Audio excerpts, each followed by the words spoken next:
कर्मों की सजा होती है, सब जानते हैं। इंसानों के कर्मों की सजा भगवान देते हैं।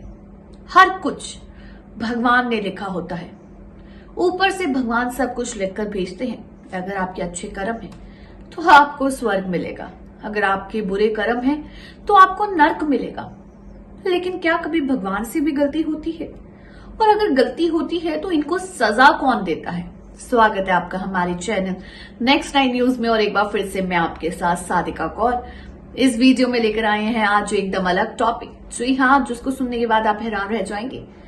एक ऐसा मंदिर, एक ऐसी परंपरा जहां भगवानों को सजा मिलती है बहुत चौंकाने वाला, लेकिन सच है।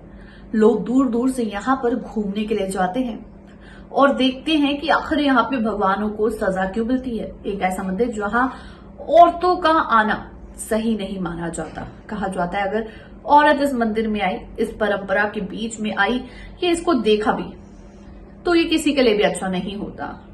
जी हाँ, बहुत ही अजीब और गरीब है, लेकिन सच है। तो देखिए हमारी ये खास रिपोर्ट। दंड देने का प्रावधान पौराणिक काल से चला आ रहा है। उस दौरान बिना अदालत के सजा देने का काम भगवान और महर्षियों द्वारा किया जाता था। पापियों को सजा उनके कर्मों के अनुरूप मिला करती थी। क्योंकि अब हम एक आधुनिक युग में हैं, इसलिए इंसानी सजा दंड देने के लिए अदालतों का गठन किया गया है और सजा उस इंसान को मिलती है जो कानून के विरुद्ध जाकर गलत काम करता है। लेकिन आप ये जानकर हैरान रह जाएंगे कि भारत में एक ऐसी अदालत लगती है जहां सजा इंसानों को नहीं बल्कि देवी देवताओं को दी जाती है। खुद इंसान भगवानों को सजा दिलवाने के लिए फरियाद करता है। हमारे साथ जानिए भारत के एक भंगाराम देवी के बारे में, जहां लगती है देवी देवताओं को सजा देने वाली अदालत। बता दें, छत्तीसगढ़ के बस्तर जिले में किया जाता है। यहाँ के केशकाल नगर में स्थित भंगाराम देवी के मंदिर में प्रति वर्ष यात्रा का आयोजन किया जाता है।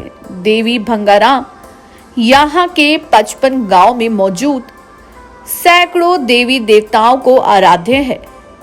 इस खास आयोजन में सभी गांव वाले इकट्ठा होते हैं और अपने संग भगवान की मूर्तियों को भी लेकर आते हैं। यात्रा के दौरान देवी देवताओं की पेशी होती है। गांव वाले अपनी शिकायत भंगाराम देवी से करते हैं, जिसके बाद शुरू होता है भगवान को सजा सुनाने का सिलसिला। जी हाँ, गांव वालों की फरियाद सुनने के बाद अब समय आता है सजा सुनाने का। सुबह से लेकर देर शाम तक चलने वाले इस बड़े आयोजन के बाद देवी अपना फैसला सुनाती है। मान्यता के अनुसार मंदिर के पंडित के अंदर भंगाराम देवी प्रवेश करती है, जिसके बाद देवी अपना सजा सुनाती है। अपराध के अनुसार सजा 6 महीने के मंदिर निष्कासन से लेकर मृत्यु दंड तक दिया जाता है। मृत्यु दंड में मूर्तियां खंडित कर दी जाती है और निष्कासन में मूर्तियों को मंदिर से निकाल बाहर बनी खुली जेल में रख दिया जाता है। इस दौरान मूर्तियों के जेवरों को मंदिर में ही रख दिया जाता है। वहीं आपको बता दें, गांव वाले अपने संग जो भी वस्तु लाते हैं उन्हें यही छोड़कर जाना पड़ता है। सजा की अवधि पूरी हो जाने के बाद मूर्ति को वापस मंदिर में स्थापित किया जाता है। अनिश्चितकालीन सजा के लिए देवी देवताओं को अपनी गलती सुधारने का मौका दिया जाता है। वो तब ही मंदिर में प्रवेश करते हैं जब वो लोग कल्याण का वचन देते हैं। देवी देवता ये वचन मंदिर के पुजारी स्वयं में आकर देते हैं।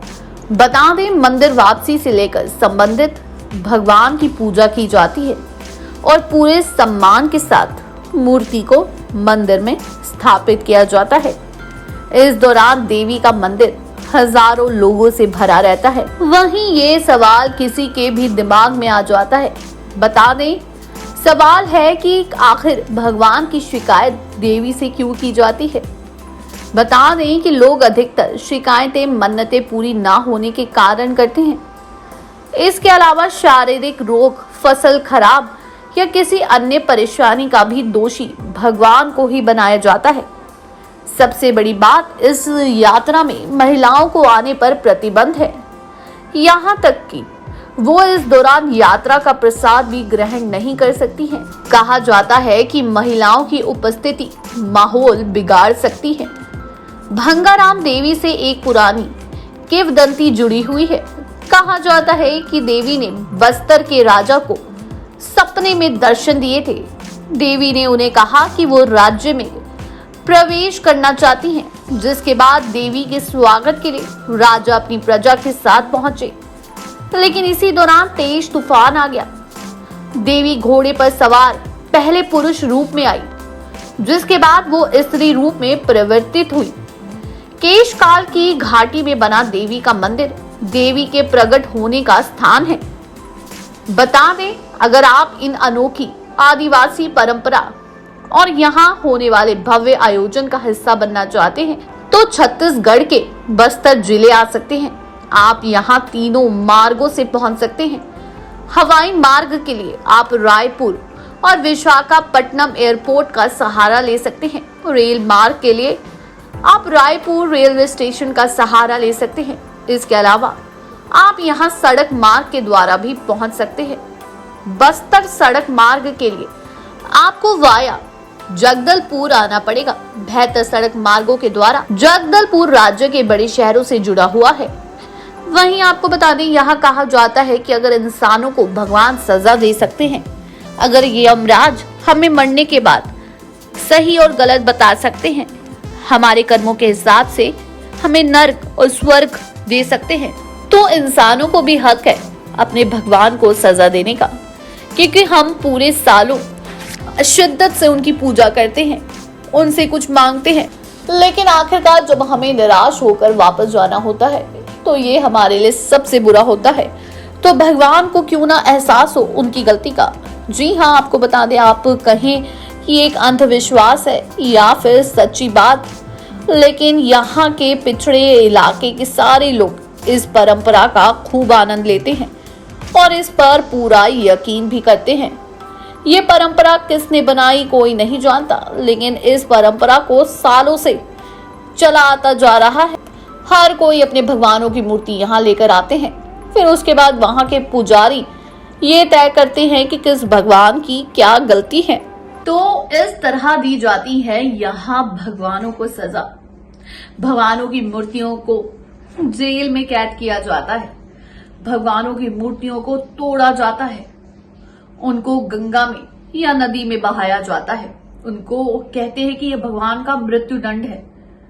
और फिर जब सजा पूरी हो जाती है तो उनको फिर से स्थापित किया जाता है कि भगवान का मानो पूर्ण जन्म हुआ हो। उनको जेल में कैद किया जाता है, फिर जेल से छुड़ाया जाता है सजा की अवधि पूरी होने के बाद। बहुत अजीब है लेकिन सच है, क्योंकि रूढ़िवादी परंपरा है। पहले के जमाने में और हमारी परंपराएं बहुत अलग होती है, लेकिन ये सबसे हटके है, कहें तो अंधविश्वास है। जानकारी अच्छी लगी हो तो चैनल को सब्सक्राइब करें और बेल आइकन दबाना ना भूलें। धन्यवाद।